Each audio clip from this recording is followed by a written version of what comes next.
Hey everyone, my name is Vera Rabkina. I'm a product manager at Gismart company, and today we're going to talk about future of music casual gaming. We're going to talk a little bit about hacks, trends, struggles. A few words about my company. Gismart is a app developer and publisher. We have two offices. Headquarters is located in London. We have also a developer center in Minsk. We do both iOS and Android app development. Altogether, at the moment, we have around 20 titles in our brand. We have 350 million downloads, around 17 million monthly active users, and a few apps on top 10 music app store. Generally, as a developer, we focus on developing music apps, casual gaming and hyper-casual gaming. And as a publisher, we also interested in all types of casual gaming and hyper-casual gaming. So generally, we have a really large experience with casual gaming. We're doing this for 5 years. And of course, we look attentively at this industry. And I think this is like a really industry to have a look at because it's young and ambitious and it's growing really fast. So a few words first. What is music casual gaming? So in fact, if you look closer, you'll see that there's a lot of in common between like regular casual gaming and music casual gaming. So we're talking about up to 3-minute sessions, pretty short sessions, right? It is a skill-based gaming as opposed to luck-based gaming. So when we talk about luck-based gaming, think about casino gaming, poker gaming, when luck basically defines whether you win or not. Skill-based is like the better you play, the higher your score is. And these are games we play repeatedly. So basically, music casual gaming goes for short but really repetitive sessions. And you probably see that in common with regular casual gaming. So if we look at the evolution of music casual gaming, you see that, well, it has come a pretty long history. And I mean, if you look, so for a long period of time, music wasn't perceived as something that can be a game itself. It was kind of more of accompanying different types of gaming, but time by time, like it started trying to more and more of on PC and console, more music games start to appear. And 2008, when I think the first music casual game, Tap Revenge, was released. So basically, the industry is like maximum 10 years young. And in fact, like if we really look close, even smaller. But if you look at grossing categories, if you look at the lists, you'll see how big it managed to grow with a really short period of time. And as this young, ambitious industry, I think the most interesting thing is that it's not shy to take inspiration from PC and console, as well as offline world, and like take all it can and put it to the industry. So what does, brings this industry? What makes it so appealing? I picked up like 3 factors which I find influence it the most. So I think the first thing to understand is music casual gaming is so successful because it has this multi-niche fit. The music has been for us like with civilization for so long that it's somewhere, everywhere, in every walk of life. And as well, it has been in gaming industry forever. It just wasn't like a separate industry, which now creates a perfect ground to find a way to add this casual gaming, music casual gaming to different type of industries. So this is example of Music Zen, one of the apps by Gismart. And this is like a regular meditation app, but to spice it up and make it more interactive, what we did, we another casual game with magic bubbles, and by tapping them in the right order and in the right pattern, you can create meditative music yourself and entertain yourself and relax as well. So, and it's like really easy way to introduce this casual gaming and finding this middle ground for different type of gaming. Another thing which I think music casual game developers are really lucky with is the global launch, because all over the world people have pretty the same concept of music, pretty the same look of the instruments, so they already so far on the onboarding to the game, and it's easier just by looking at these games. So it's like with drum and guitar play we have already you kind of get the concept and kind of more onboarded. It's really speeds up the process and kind of lets you to get the player hooked earlier. Again, there are some differences. Of course, you have to be picky with the country you're launching at, and like if you go in China, think about it properly, but the level of adaptation is lower just because like music is music everywhere. And one more thing is, we know how important influencer collaboration is to bring your game to, big amount of players. So, and here where influencer collaborations come. And like if you're a regular game, you have to think really hard how to make this collaboration work, how to pick up influencers, etc. And like again, this is where we really like it with, because I mean, music industry is itself like a whole field of creating influencers, of creating stars. So it's like easy to find a middle ground, and of course like you kind of easier to make assumptions that people who like, for example, this is the collaboration we have with BitMaker Go is electronic, is like a game but something in the middle. You can play with it and you can create electronic music with it. So of course it kind of was natural that we went for chain smokers with DJs, the same audience we have. So it's kind of easier this way to make the assumptions and make actually the influencer collaboration work really well for you. So, I mean, no wonder that the industry grows really quickly. And the second part is the trends. So what the industry is up to now and how it's going to change in the next 5 years. So I picked up 5 trends. We cover each of those, and I also will be showing examples of the way we adopt this Gismart with our apps, how I find this can happen. Right. So the first trend is simplification. I think this is the trend we're already seeing very much in action for the last year and a half maybe. Right. So we go from casual to hyper casual gaming, and hyper casual gaming is on full speed forming a separate niche. Right, which means we're going for shorter sessions. We don't talk about 3-minute sessions anymore. It's more like 1 minute, 1.5 minutes. And it also leads to a simple UI. So they say like hyper casual game, the game you can play with just one finger. So again, music casual gaming industry is adopting this trend pretty well, because there are so many varieties you can play music. Right? Yeah, so this is like 2 examples we have.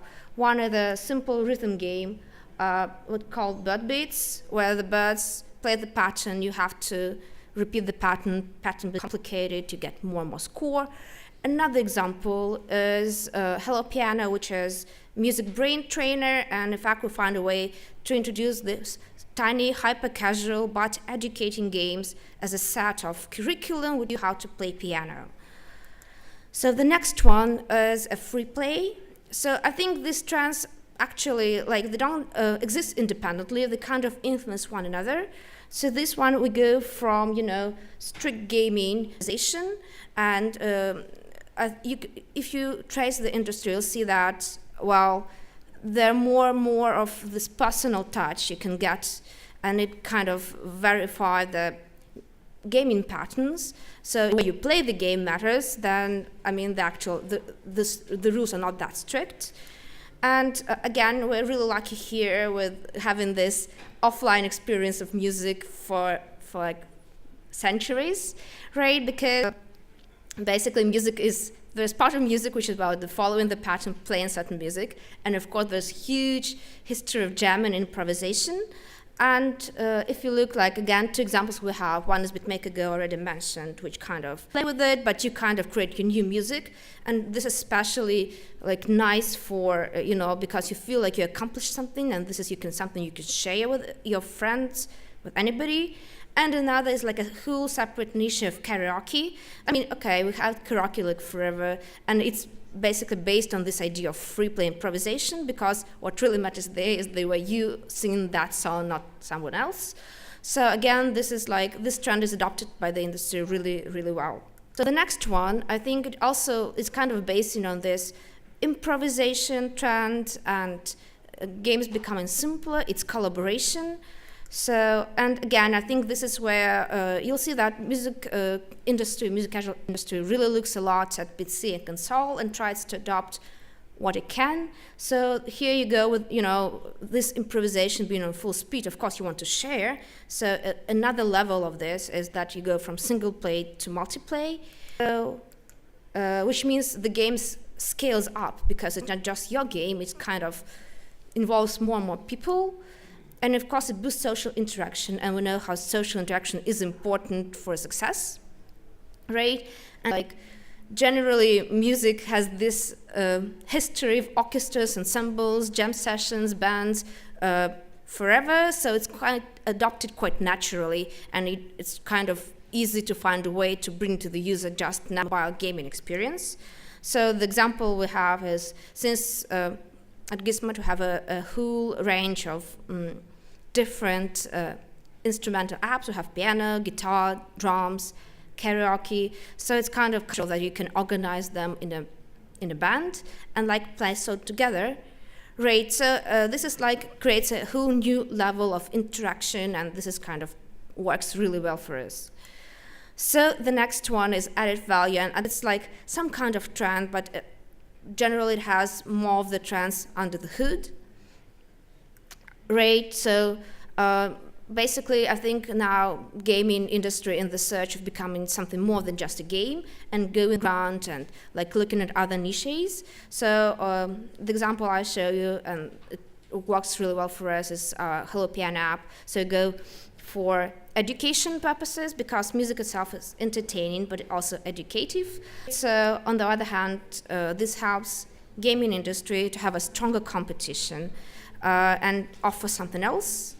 On the other hand, it's some kind of useful gaming because it's not a guilty pleasure anymore. It's not wasting your time. You get this feeling that, well, you actually accomplished something. And, now there's a lot of this feeling like you should become better, stronger, have more skills. So this is where this gaming industry can come by and kind of try something which is still entertaining, but you don't feel bad about it. You feel like, oh, this is great. I had the sessions. I'm doing really great. So yeah, this is Hello Piano app. I already show you. So it kind of puts under the belt a bunch of casual, hyper-casual mini games, and by playing those, you can boost your skills, learn how to read music sheets, ear training, etc. And it's kind of interactive yet useful way. And this is I think music industry is looking a lot at this educational. And there's you see I don't know, last year 4 or 5 of these new apps appeared on the market, and I think there'll be more there pretty soon. And the final trend, I just organized a few years tech novelties, because obviously tech novelties is something that pushing the industry really well on a repeated level. So one of those is complex gaming. And what I'm talking here is, this kind of bigger, and which allows you to create a more complex UI. And I think this is somehow a backlash from the hyper-casual trend. So it's casual gaming kind of can choose whether they go hyper-casual, become even simpler. Also, since now they have a bigger, can create more complex graphics, more complex rules, more interactions. They can probably go to this, more complex gaming, again with a collaboration trend put in hand, and maybe kind of find a way to become a bigger rate. So, and again, so you see the bigger screens, more complex gaming. And another one trend, which I think we'll be have been talking about it for a few years already, but it's still in action. It's AR. And last year, iOS launched AR Kit, which kind of I think lowered the limits and make it more accessible by a whole new set of developers. So it's easier to develop an AR game now.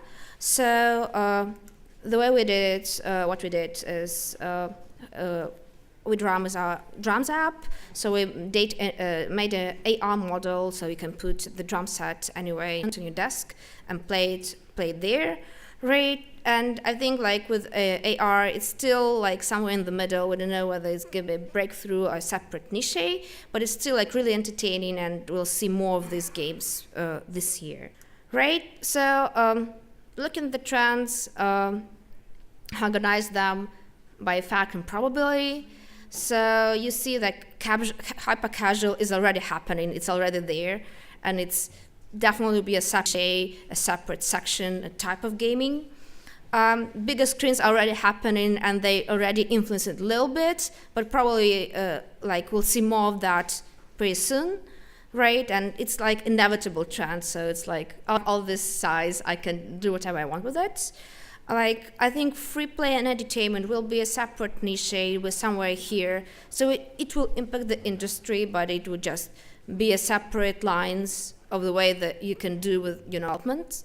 Right? Collaboration, I mean, at the moment is really young trend because it's not that easy to implement, but if we become lucky, so it can be like a separate and really important trend which affects a whole bunch of casual, hyper-casual gaming, not only within, music industry, but generally.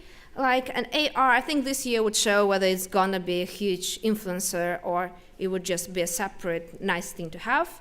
Right, we just have to wait for it a little bit.